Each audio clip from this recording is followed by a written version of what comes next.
Adelante, dese la vuelta y ponga las manos a la espalda. ¿Va a arrestarme, señor? Sí, voy a hacerlo.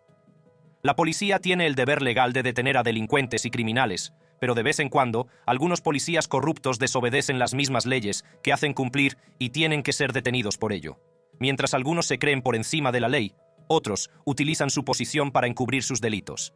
En el vídeo de hoy te mostraré cómo y por qué las imágenes de detenciones de policías corruptos se han hecho virales. Kyle Erickson. Erickson ingresó en la policía de Nueva York a principios de la década de 2000, deseoso de cumplir su ambición de convertirse en agente de la ley. Se sometió a un riguroso entrenamiento y finalmente fue destinado a la comisaría de Staten Island. Sin embargo, con el paso del tiempo, empezaron a circular rumores de mala conducta y comportamiento cuestionable entre sus compañeros. Fue a finales de la década de 2010 cuando la conducta de Erickson se sometió por primera vez a escrutinio. En 2018, un juez de Staten Island detuvo abruptamente su testimonio en un caso de posesión de marihuana contra la Sue Cuyate, un momento que marcaría el comienzo de una serie de eventos impactantes. Durante el juicio, Erickson subió al estrado y declaró bajo juramento que había encontrado un cigarrillo de marihuana en el suelo del asiento trasero del coche en el que viajaba Cuyate. Pero lo que revelaron las imágenes de la cámara corporal contradijo totalmente su testimonio. El vídeo no mostraba ningún rastro de marihuana en el suelo trasero del coche, y se oía a Erickson susurrar palabras sospechosas a su compañero, Elmer Pastrán. Tenemos que encontrarlo. Tenemos que encontrar algo. Ya me entiendes. Momentos después, su cámara se cortó misteriosamente. Cuando la cámara volvió a encenderse, se vio a Erickson cogiendo un cigarrillo de marihuana y anunciando su supuesto hallazgo, a pesar de las declaraciones previas de su compañero de que no había visto nada. Esta impactante revelación puso en duda la credibilidad de Erickson y suscitó serias dudas sobre su integridad como agente de policía.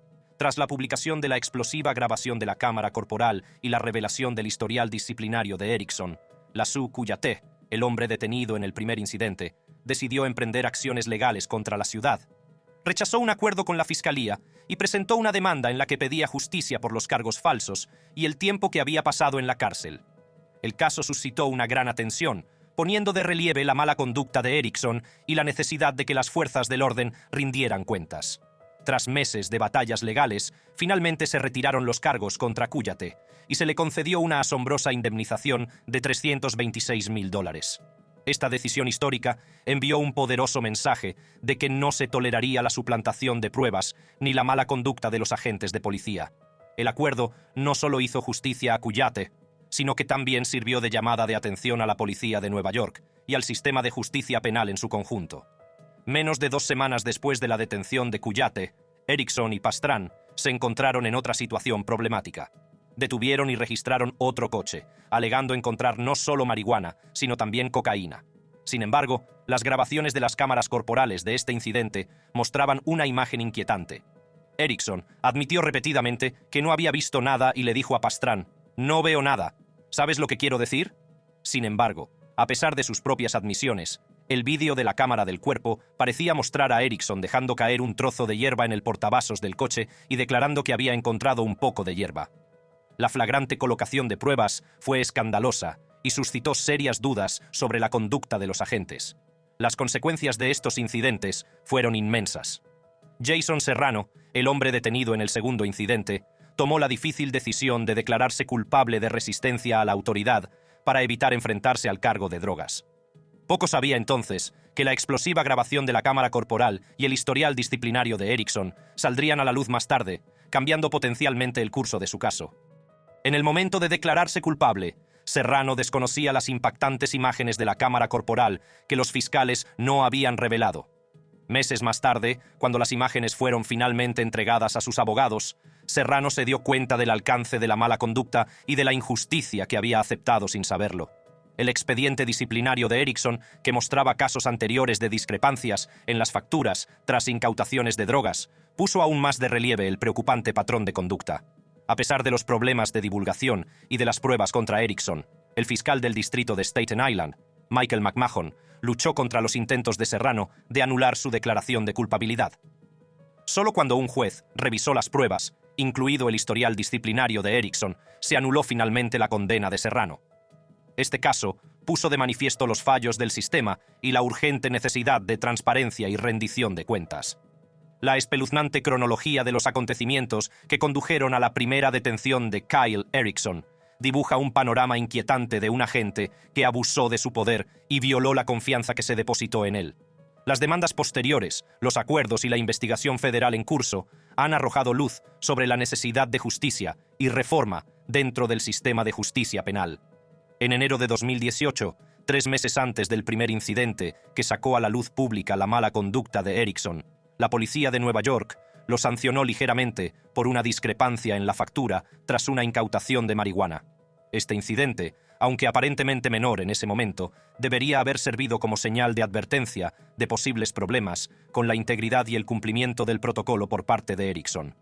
Apenas unos meses después, en abril de 2018, unas semanas después de la detención de Jason Serrano, Erickson se enfrentó a otra acción disciplinaria por una discrepancia en la factura en una incautación de drogas separada.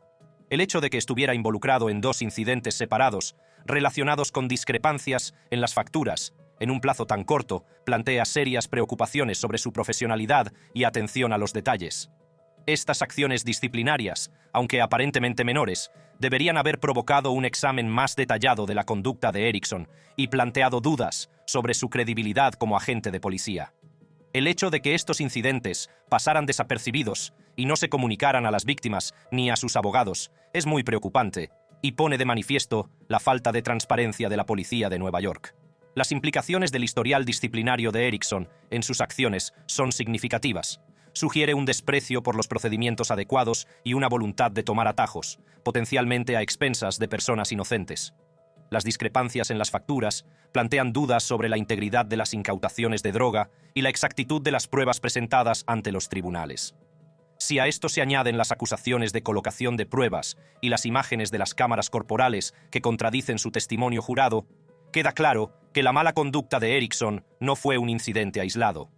Formaba parte de un patrón de conducta más amplio que ponía en entredicho su credibilidad como agente de policía y la validez de los casos en los que estaba implicado. Las impactantes revelaciones en torno a la mala conducta de Kyle Erickson y sus acusaciones de falsificación de pruebas conmocionaron al sistema de justicia penal. Al final, Kyle Erickson dimitió del cuerpo. Stephanie Lazarus se enfrenta ahora a cargos de asesinato. Los fiscales dicen que hace casi 25 años golpeó y disparó a la mujer de un exnovio y que las pruebas de ADN lo demuestran.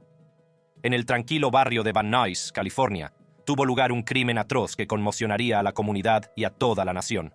El 24 de febrero de 1986, Sherry Rasmussen, una joven vibrante, fue encontrada brutalmente golpeada y con 3 disparos en su propio apartamento.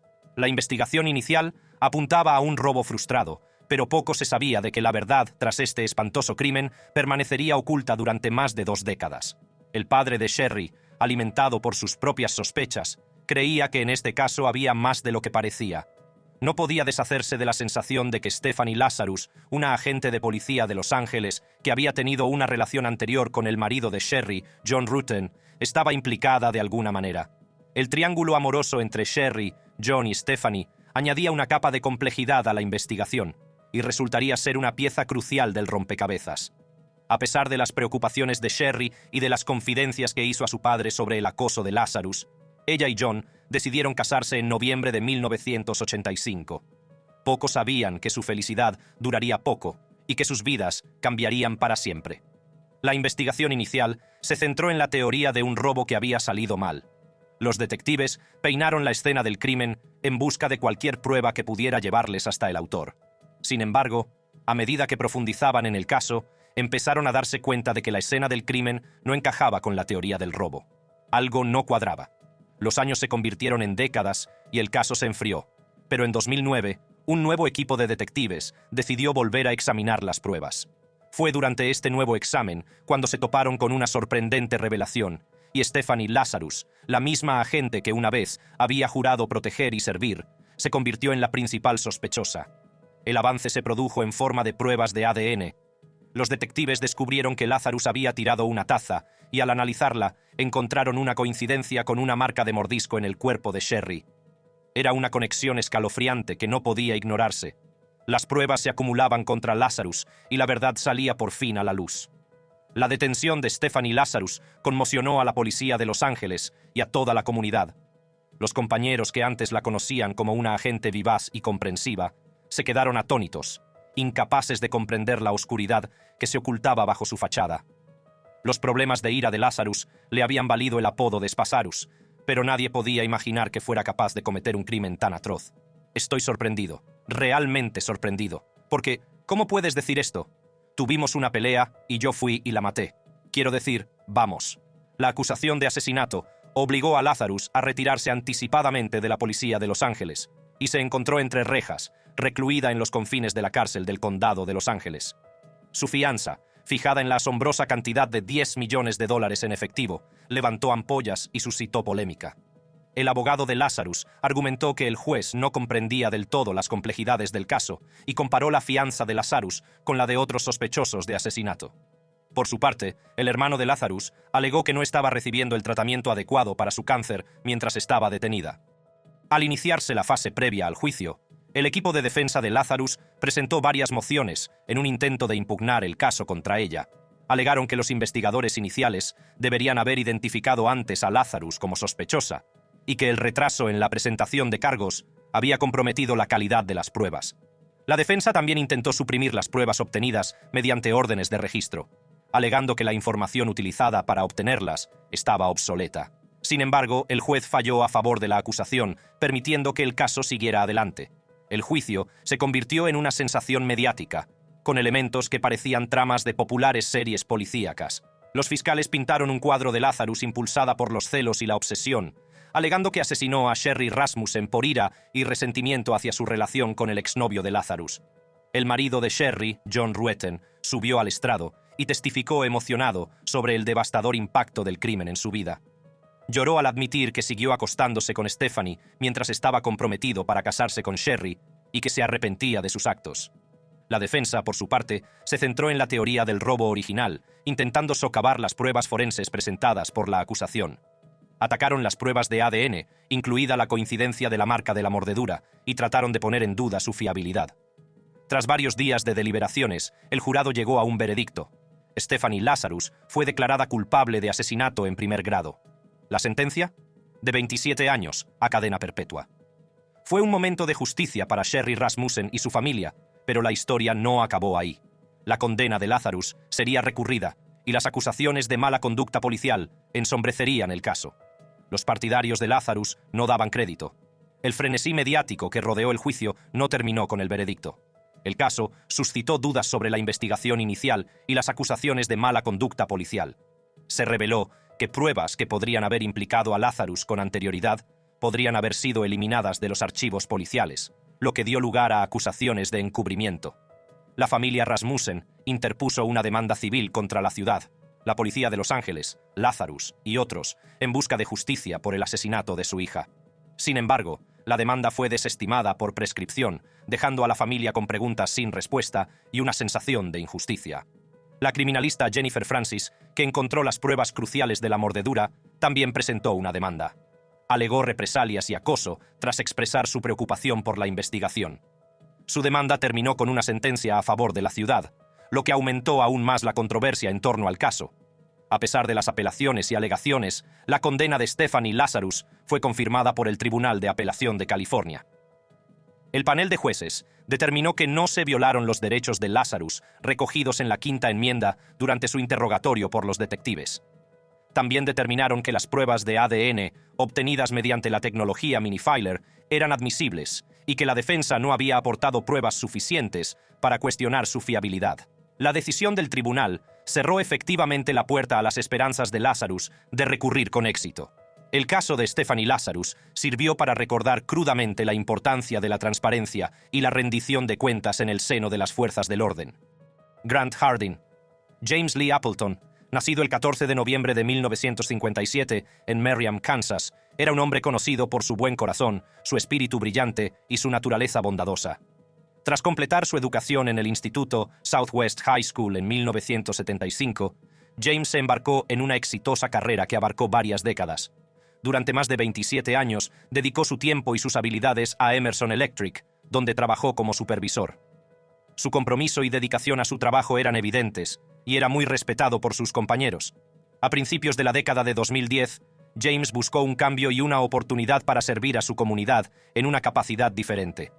Consiguió un puesto en la Gateway Rural Water Authority, una función que le permitía contribuir al desarrollo y el bienestar de la ciudad de Arkansas, a la que llamaba hogar. Pero la tragedia golpeó aquel fatídico día, el 23 de febrero de 2017, cuando la vida de James se truncó en un acto de violencia sin sentido. Estaba sentado en su camioneta, enfrascado en una conversación con su cuñado por teléfono, sin ser consciente del peligro inminente. De repente, un coche se detuvo a su lado, y sin previo aviso, un único disparo rompió la tranquilidad del momento. El agresor, identificado más tarde como Grant Hardin, huyó rápidamente del lugar, dejando a James herido de muerte. La noticia del asesinato de James Appleton conmocionó a toda la comunidad. Amigos, familiares y compañeros quedaron desolados por la pérdida de un alma tan bondadosa y compasiva. Este acto de violencia sin sentido dejó a todos en busca de respuestas, luchando por comprender cómo alguien pudo cometer un crimen tan atroz contra un hombre que había dedicado su vida a servir a los demás. A medida que se desarrollaba la investigación sobre el asesinato de James, la comunidad se unió, decidida a buscar justicia para su querido amigo. Testigos presenciales ofrecieron información crucial que condujo a las autoridades hasta Grant Hardin, un hombre cuyo cargo en las fuerzas del orden hizo que su implicación fuera aún más sorprendente. La detención de Grant Hardin conmocionó a la comunidad, ya que a muchos les resultaba difícil conciliar la imagen de un policía corrupto con el hombre que habían conocido. Grant había sido alguacil en el condado de Benton y había ocupado puestos de policía en Fayetteville, Huntsville y Eureka Springs. Incluso había alcanzado el rango de jefe de policía en la ciudad de Gateway.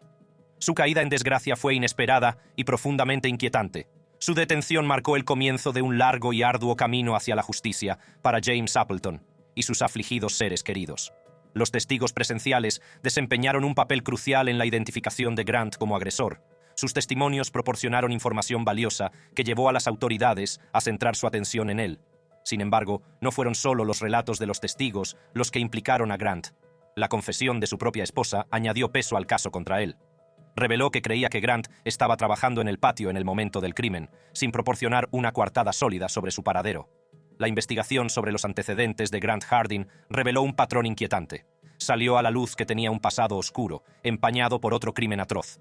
Se espera que Grant Hardin comparezca ante el Tribunal del Condado de Benton en relación con un caso de violación en 1997. La policía dice que tuvo un respiro cuando Hardin presentó su ADN al Estado, después de haber sido enviado a prisión por un delito no relacionado.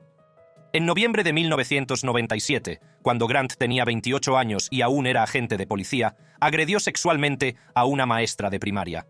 La denuncia inicial de la víctima describía una experiencia horrible. Grant empuñó un arma mientras la forzaba en la sala de profesores de la escuela. Tomó precauciones meticulosas, llevando un gorro de media, gafas de sol y sin zapatos, para evitar dejar rastros. Incluso llegó a cubrirle la cara durante la agresión, mostrando un escalofriante nivel de control. Los detalles de la agresión de 1997 levantaron sospechas entre las autoridades. Las cuidadosas acciones de Grant durante el crimen sugerían que conocía los procedimientos policiales y la forma de evitar ser detectado. A pesar de sus esfuerzos, las pruebas de ADN vincularon a Grant con la agresión, sin dejar lugar a dudas sobre su culpabilidad.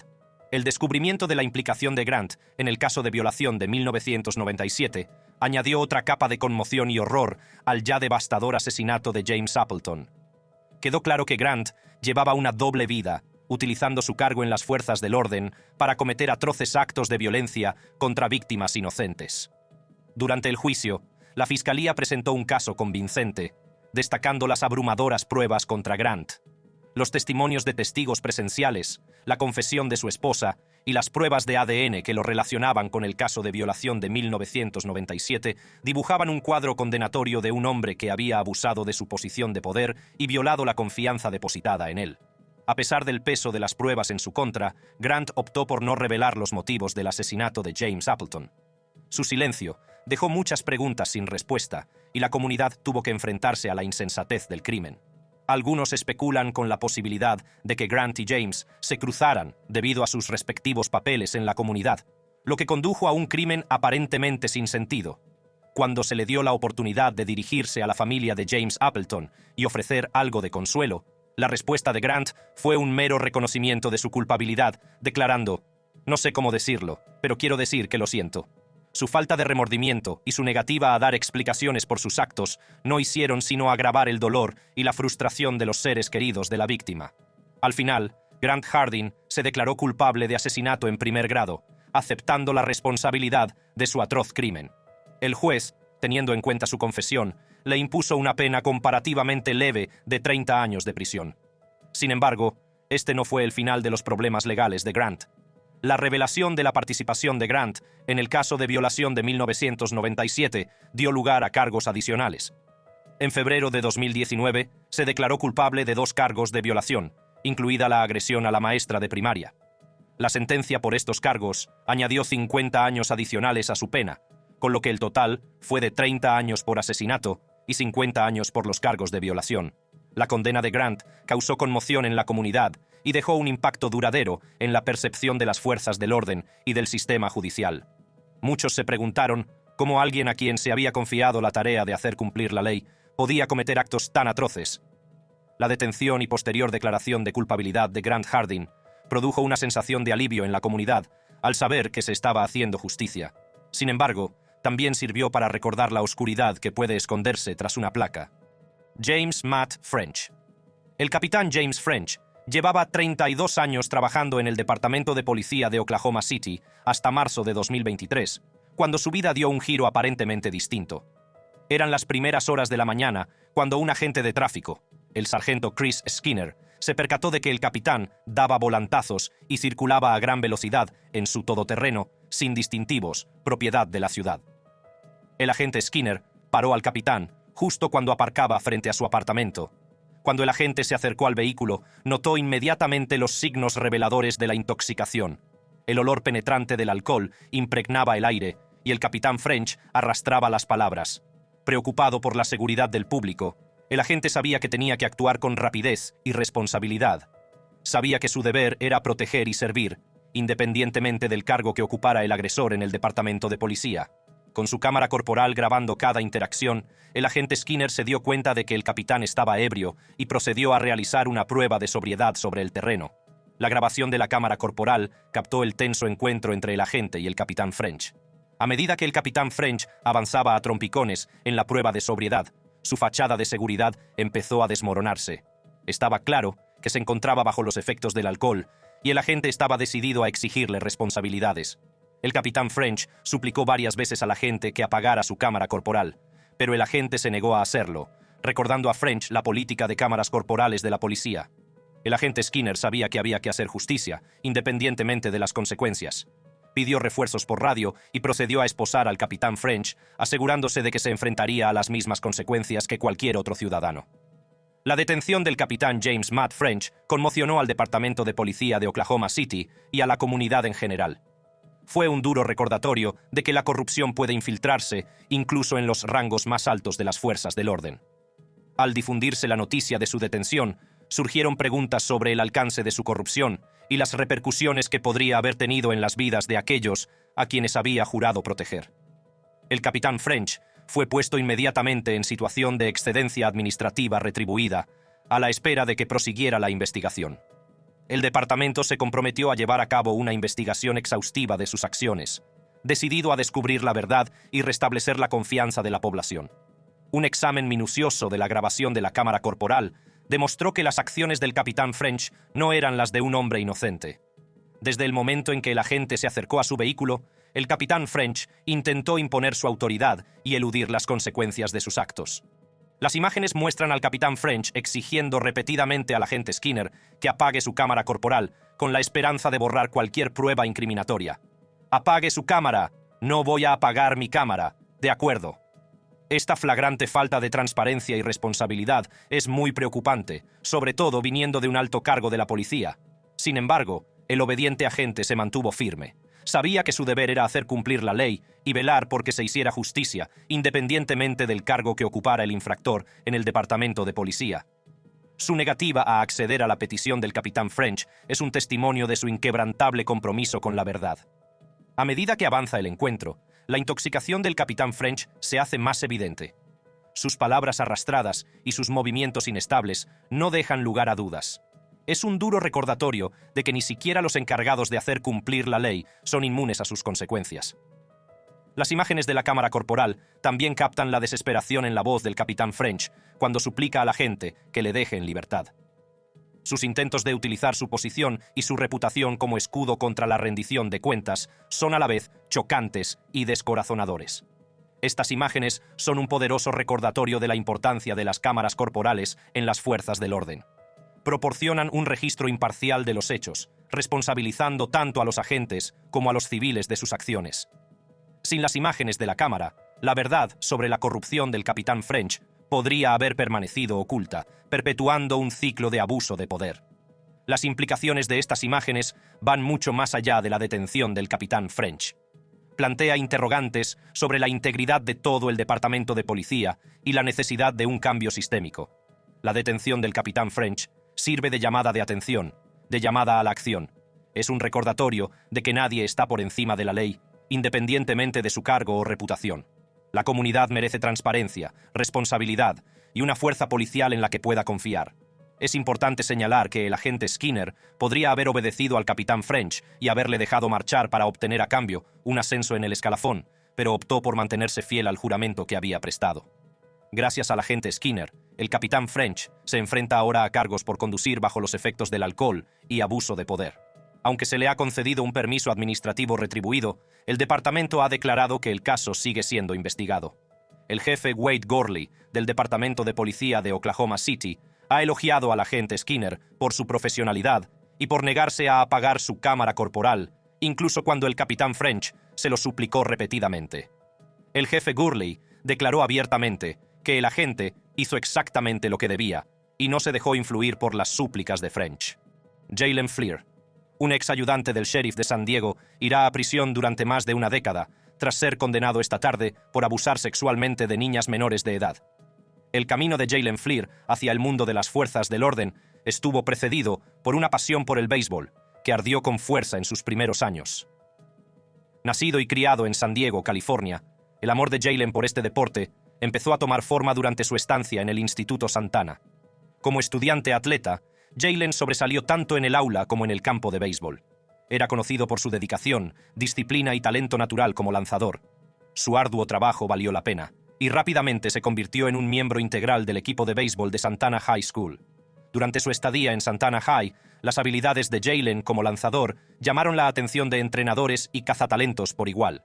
Su habilidad para lanzar bolas rápidas con precisión y control lo convirtieron en un oponente formidable en el montículo. El talento y la determinación de Jaylen le impulsaron a nuevas cotas y desempeñó un papel crucial en el éxito del equipo. El San Diego Storm, un famoso equipo de béisbol de la zona, se fijó en las excepcionales habilidades de Jaylen. Reconocieron su potencial y le invitaron a unirse a sus filas. Fue un sueño hecho realidad para Jaylen, que vio en ello una oportunidad para seguir demostrando sus habilidades y hacerse un nombre en el mundo del béisbol. Como miembro del San Diego Storm, Jaylen siguió impresionando tanto a sus compañeros como a sus rivales. Sus lanzamientos eran potentes y precisos, dejando a los bateadores con dificultades para hacer contacto. La contribución de Jaylen a las victorias del equipo era innegable, y su reputación como lanzador experto empezó a extenderse por toda la comunidad del béisbol. El éxito de Jaylen en el campo no eclipsó su compromiso con la educación. Comprendió la importancia de equilibrar sus actividades académicas con su pasión por el béisbol. La dedicación de Jaylen a sus estudios le valió el reconocimiento como estudiante atleta ejemplar, admirado tanto por sus compañeros como por sus profesores. Al graduarse de Santana High School, los logros de Jaylen en el béisbol le abrieron las puertas para cursar estudios superiores sin dejar de practicar el deporte que amaba. Decidió matricularse en Grossmont College, una institución de renombre conocida por su sólido programa de béisbol. En Grossmont College, el talento de Jaylen como lanzador siguió brillando. Rápidamente se convirtió en un jugador clave en el prestigioso equipo de béisbol de la universidad, ganándose el respeto y la admiración de sus entrenadores y compañeros de equipo. El compromiso inquebrantable de Jaylen con el deporte se puso de manifiesto en su rendimiento en el campo, donde realizó constantemente lanzamientos impresionantes y contribuyó a las victorias del equipo. A medida que crecía la reputación de Jaylen, también lo hacía la atención de los ojeadores profesionales. Reconocieron su potencial para destacar en el siguiente nivel y empezaron a seguir de cerca sus progresos. El sueño de Jaylen de jugar al béisbol a nivel profesional estaba a su alcance y estaba decidido a hacerlo realidad. Sin embargo, a medida que se desarrollaba la historia de Jaylen, circunstancias imprevistas pronto alterarían el curso de su vida. Aún se desconocen los detalles de su transición de prometedor jugador de béisbol a ex-sheriff con antecedentes penales. La vida de Jaylen Fleer dio un giro inesperado y trágico al pasar de prometedor jugador de béisbol a ex-sheriff con antecedentes penales.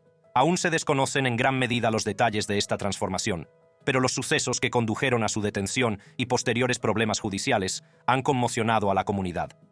En una actualización significativa, Jaylen Fleer, de 27 años de edad en ese momento, se encontró frente a una multitud de cargos que empañarían para siempre su reputación. Los cargos, que abarcaban tanto delitos graves como leves, giraban en torno a su participación en actos sexuales con chicas menores de edad y sus intentos de concertar encuentros con menores con fines sexuales. Los presuntos delitos ocurrieron en un breve periodo entre el 27 de marzo y el 8 de abril de 2020. Los procedimientos judiciales arrojaron luz sobre los inquietantes detalles de las acciones de Jaylen, pintando un cuadro escalofriante de su comportamiento depredador. El fiscal adjunto de distrito Jalin Wang, que presentó el caso contra Jaylen, reveló la espeluznante naturaleza de sus delitos. Según Wang, Jaylen se dirigía específicamente a varias chicas, a las que seducía con dinero y expresaba su preferencia por víctimas más jóvenes. Su posición como agente de la ley le convertía en una figura de autoridad y confianza, lo que hacía aún más difícil que sus víctimas denunciaran. El miedo a las repercusiones y la dinámica de poder en juego les impedían denunciar los delitos a la policía. La denuncia penal identificaba a 4 víctimas, denominadas Jane Does, de la 1 a la 4, que sufrieron el comportamiento depredador de Jaylen. Los cargos explícitos detallados en la denuncia causaron conmoción en la sala del tribunal y en la comunidad en general. El 6º cargo especificaba que Jaylen practicó cópula oral ilegal con la desconocida número 1, menor de 16 años, alrededor del 8 de abril. Este cargo en concreto ponía de manifiesto la gravedad de las acciones de Jaylen y la vulnerabilidad de sus víctimas. A medida que se desarrollaban los procedimientos judiciales, la comunidad se enfrentaba a las impactantes revelaciones en torno a los delitos de Jaylen. La sala se llenó de una mezcla de ira, incredulidad y tristeza cuando las víctimas compartieron valientemente sus experiencias y el impacto que las acciones de Jaylen tuvieron en sus vidas. Las pruebas presentadas contra Jaylen eran abrumadoras y dejaban poco lugar a dudas. Su declaración de culpabilidad de un total de 20 cargos consolidó aún más la gravedad de sus delitos. El tribunal reconoció la gravedad de la situación y dictó una severa sentencia de 12 años en una prisión estatal. La decisión del juez envió un poderoso mensaje de que nadie, independientemente de su posición o autoridad, está por encima de la ley. Mientras Jaylen comienza su viaje entre rejas, la comunidad se enfrenta a la conmoción y la devastación causadas por sus actos. Las víctimas, marcadas por sus experiencias, deben ahora encontrar la manera de curarse y reconstruir sus vidas. La decisión del tribunal de imponer una severa condena de 12 años de prisión en una cárcel estatal envió un poderoso mensaje de que no se tolerarán tales actos. Sirvió para recordar que nadie está por encima de la ley, independientemente de su cargo o autoridad. Tras los atroces crímenes cometidos por estos miembros de las fuerzas del orden, el mundo se enfrenta al hecho de que los policías, a los que se ha otorgado el poder de hacer cumplir la ley, a veces se pasan de la raya. Echa un vistazo al siguiente vídeo para saber más sobre las ocasiones en que los agentes del orden acaban en el lado equivocado de la ley.